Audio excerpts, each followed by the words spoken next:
여러분 안녕하세요. 어롱장입니다. 너 몇 시간 자냐? 이거 많이 물어보시더라고요. 잠을 얼마나 자냐고 물어보시는데 그에 대해서 좀 제 의견을 말씀을 드릴게요. 그리고 제 의견은 다 100% 제가 직접 체험한 것만 가지고 말씀을 드립니다. 시청하시기 전에 구독하기, 좋아요, 멤버십 부탁드려요. 4시간 자야 된다. 3시간 자야 된다. 새벽 5시에 자야 된다. 저 오늘 10시간 잤습니다. 그리고 좀 일어날 때 보면은 10시, 11시 이렇게 일어날 때도 있습니다. 그리고 평소에 대부분은 한 5시 반 정도에 눈이 떠집니다. 그런데 이건 제가 일어나는 게 아니에요. 그러니까 어떻게 되는 거냐면 새벽 5시 반에 눈이 떠지잖아요. 그러면 잠이 더 이상 안 와요. 일어나서 제 할 일을 합니다. 그런데 일단 저는 이제 자면 저희 애기랑 같이 자잖아요. 늦게 일어나면 그냥 늦게 일어납니다. 저한테는 사실 이게 미라클 모닝이거든요. 회사를 위해서 혼자 하지도 못하는 새벽 기상 하는 거. 전 그게 제 인생의 curse, 저주였어요. 2번 다시 남을 위해서 새벽에 일어나는 삶은 살지 않을 거예요, 저는. 근데 많은 분들이 물어보세요. 너 잠 얼마나 자냐? 나는 잠을 얼마나 자고 해야지 성공할 수 있냐? 알려달라고 하시는데요.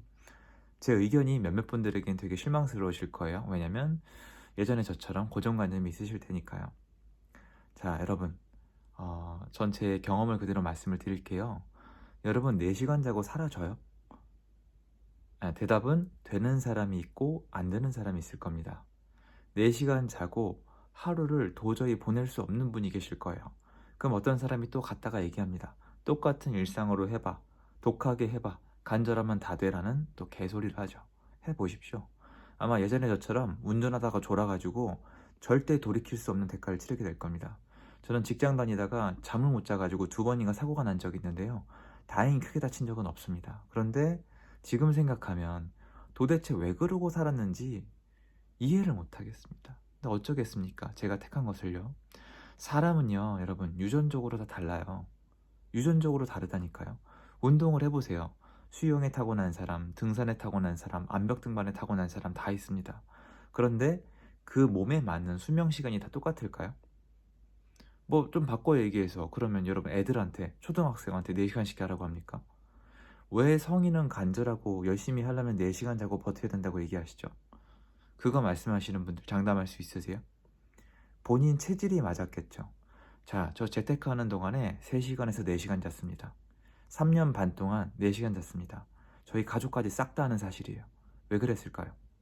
분명히 말씀드릴게요. 여러분 앞에서 난 4시간 잤어. 너네랑 급이 달라. 이딴 얘기 안 합니다. 전 돼서 했습니다. 저는 눈이 떠지고 잠이 안 오더라고요. 그 인생 망해가는 소리가 들리잖아요. 진짜로. 인생 망해가는 소리가 들리고 마지막 남은 끈이 이거고 어떻게든 생존해야 되고, 그리고 전 여가를 즐길 게 없잖아요. 집에 TV, 침대 아무것도 없어요. 바닥에서 잤거든요. 그러니까 일찍 일어나서 할 일을 안 하면 제가 만들어 놓은 일상이 새벽에 안 일어나면 돌아가질 않아요. 새벽에 일어나서 책 읽고 글 쓰고 현장까지 나가가지고 임장하고 나와서 일하고 돌아와서 다시 일상 정리하고 다시 월화수목금토일을 그렇게 안 살면 절대 버텨낼 수가 없었어요. 하지만 생각해보면 그때도 중간중간에 너무 졸리면 주말에 임장 나가서 차 안에서 잤던 것 같아요. 저는 잠이 들어버려요. 어쩔 수가 없으니까. 많은 분들이 저 같은 사람들 채널을 보면서 자기한테 채찍질을 하는 것 같아요. 더 간절해야 돼. 더 열심히 해야 돼. 아니요. 저는 정말 간절하고 내가 그렇게 인식이 되면 그렇게 반응한다고 치거든요. 근데 여러분이 생각을 해보면 저도 남들이랑 좀 다른 게 있거든요. 남들이 예민한데 둔감한 게 있고 남들이 둔감한데 예민한 게 있어요. 근데 이 간절함이란 것도 제가 해보니까 자본주의에 맞춰져 있더라고요. 자본주의에 대해서 간절함을 느끼는 사람이 있고 안 간절한 사람이 있어요. 뭐냐면은 내가 지금 돈이 없어요. 내가 먹고 싶은 걸 못 먹어. 아니면 가고 싶은 해외여행을 못 가요. 내 가족한테 해주고 싶은 걸 못 해요. 그래도 그렇게 간절하지 않고 괜찮은 사람이 있고 그걸 도저히 참을 수 없는 사람이 있어요. 예전에 저처럼 직장을 위해서 갈아 넣는 게 너무 힘들어서 살맛이 안 나는 사람도 있고 그게 또 할 만한 사람도 있어요. 거꾸로 저처럼 재테크하고 막 이렇게 부자 되겠다고 깝치는 게 할 만한 사람이 있고 도저히 못 하겠는 사람이 있거든요. 이걸 조합을 해보면 제가 했던 걸 할 수 있는 사람이 있고 할 수 없는 사람이 있어요. 이걸 왜 정상인을 붙잡고 자기 컨텐츠를 팔아먹으면서 하면 된다, 네가 덜 간절하다, 정신력의 싸움이다, 너는 나보다 못한 인간이다, 왜 이딴 얘기를 하고 있죠? 그 사람에 대해서 얼마나 아세요? 전 다시 말씀드리지만 저는 10명의 사람 중에, 말씀드렸죠, 10명의 사람 중에 2명은 원래 좀 하고 6명은 원래 안 하고 한 2명 있잖아요. 그런 분들이 아마 좀 효과가 있을 거라고 말씀을 드리잖아요. 제가 하는 모든 얘기가 10명 중에 10명한테 효과가 없습니다, 여러분. 여러분, 그 생각해보면 국영수 학원이 왜 안 망하는지 아세요? 너무 쉽잖아요. 국영수 학원이, 애들이 딱 학원 가면 국영수를 다 잘하게 되면 학원이 돌아갑니까? 다 망하지.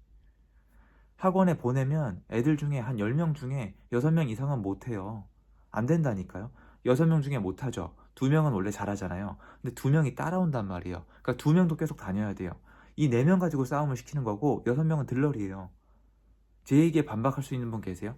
제 얘기에 반박할 수 있는 학부모님 있으세요? 구조가 이렇다니까요. 제가 애기들 티칭을 얼마나 오래 했는데요. 제가 강의 경력이 15년이 좀 넘어요, 여러분. 10명이 이렇게 들어오잖아요. 10명이 들어오면 한 2명은 원래요, 원래. 하지 말래도 해요. 이 맞는 거예요, 이게. 국영수, 이 한국 에듀케이션 시스템이 맞는 애들이 있어요. 그리고 6명은 때려도 안 해요. 지금은 못 때리지만 저 때는 조금 때렸어요. 저 옛날에는. 얘들아, 미안하다. 어쨌건. 그리고 이 6명 제끼고 2명 남죠. 얘네가 시키면 하고 안 시키면 안 해요.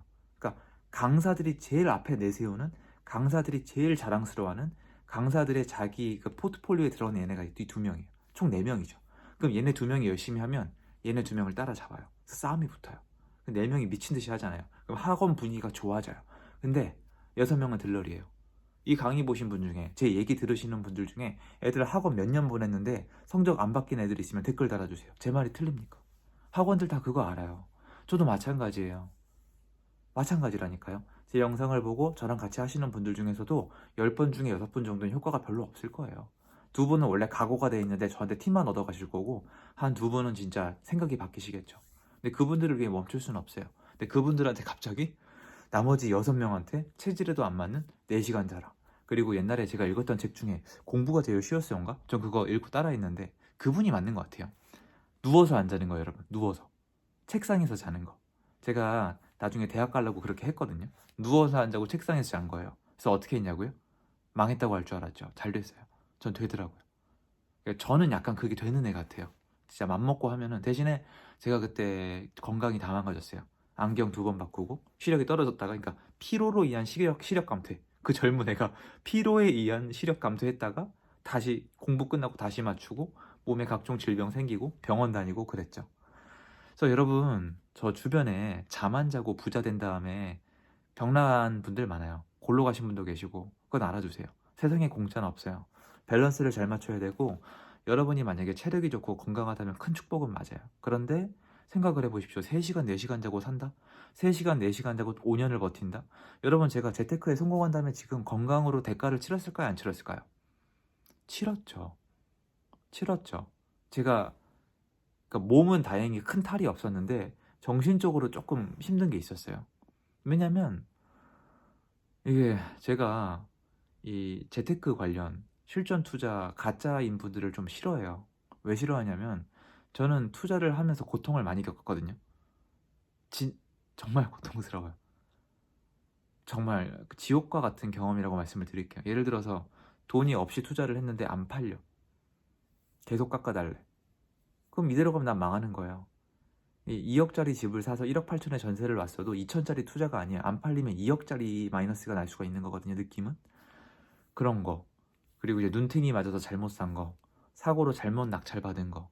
명도하려고 그랬더니 뭐 진짜 막 난 여기서 죽어버리겠다고 하는 사람도 있고, 그리고 이제 임장 갔다가 남의 가족 잘못 건드려서 진짜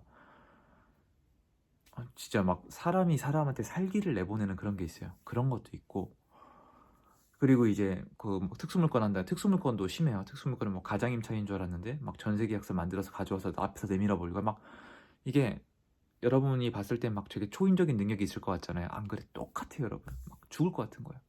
그래서 저는 안 되는 분들은 일단 노력을 해보고 너무 심하게 하지 마시고 지금 내 인생에서 만족할 수 있는 방법을 찾으면 좋을 것 같고, 제 채널 자체는 인생을 바꾸고 부자가 되고 싶으신 분들을 대상하는 건데 그 안에서 할 수 있는 분들이 정해져 있다니까요.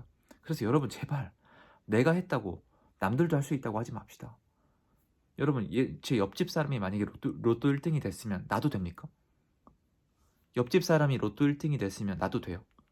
아, 그건 로또니까 100%운 아니냐고요? 이건 운 아니에요? 잠 안 자고 참을 수 있는 체질이 있고, 이 자본주의에 맞는 체질이 있고, 부모님이 부자인 사람들 체질이 있고, 다 타고나는데 그건 운 아니에요? 명심하세요, 여러분.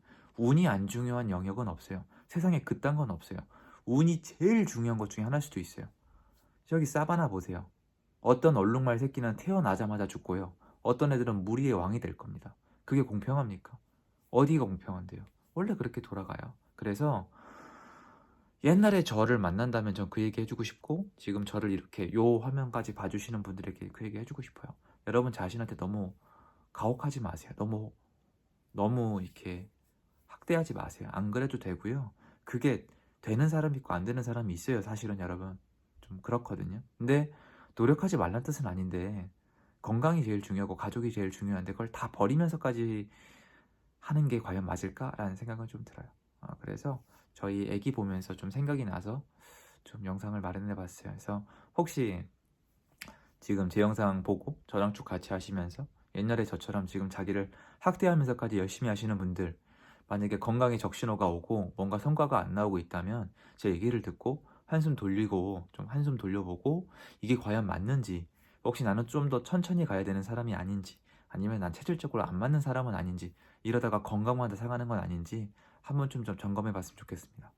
저는 옛날에 저처럼 하라면 안 합니다. 영상 도움됐으면 좋겠고요. 영상 여기까지입니다. 감사합니다.